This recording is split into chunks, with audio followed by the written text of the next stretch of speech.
Speaker, I just wanted to get clarity whether Honorable Wamuchomba,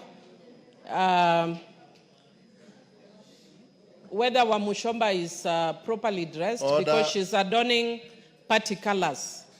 She's wearing yellow, her dress is yellow, her shoes are yellow, Order. Everything about her is yellow. Is it appropriate to wear party colors in the house? Because she's adorning UDA colors, Mr. Speaker. And it's against the standing orders of the House. I'm focusing on Wamuchomba. Order, Wamuchomba. Nobody has invited you to say anything. Order, honorable members. Order.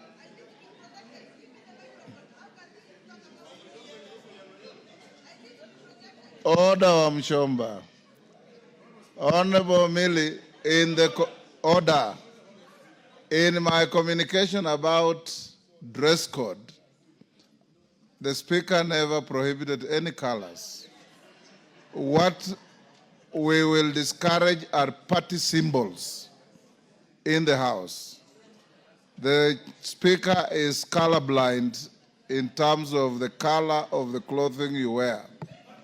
So Honorable Wamuchomba is properly dressed. Yes, KJ.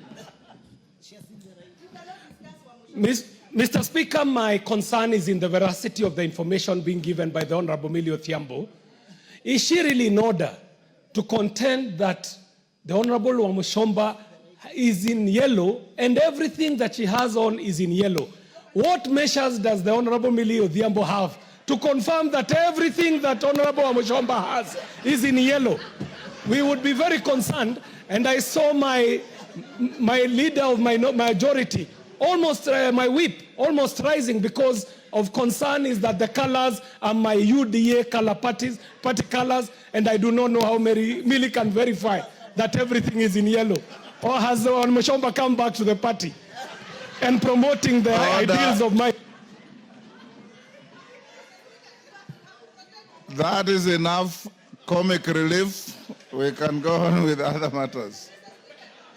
Yes, Wamuchomba, what is it?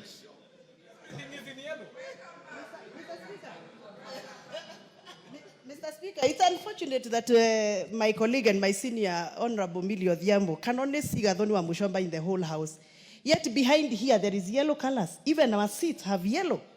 Yes, the emblem has yellow. I don't know, why are you so particular about yellow? Why are you so particular about this wonderful lady who is in black and yellow?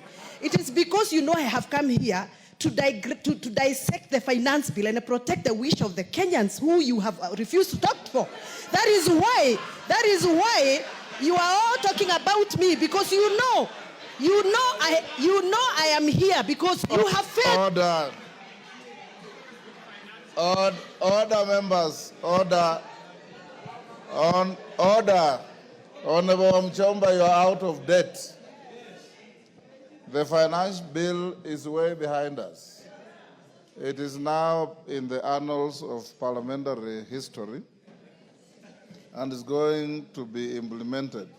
So if that's what you came for, then you are out of debt.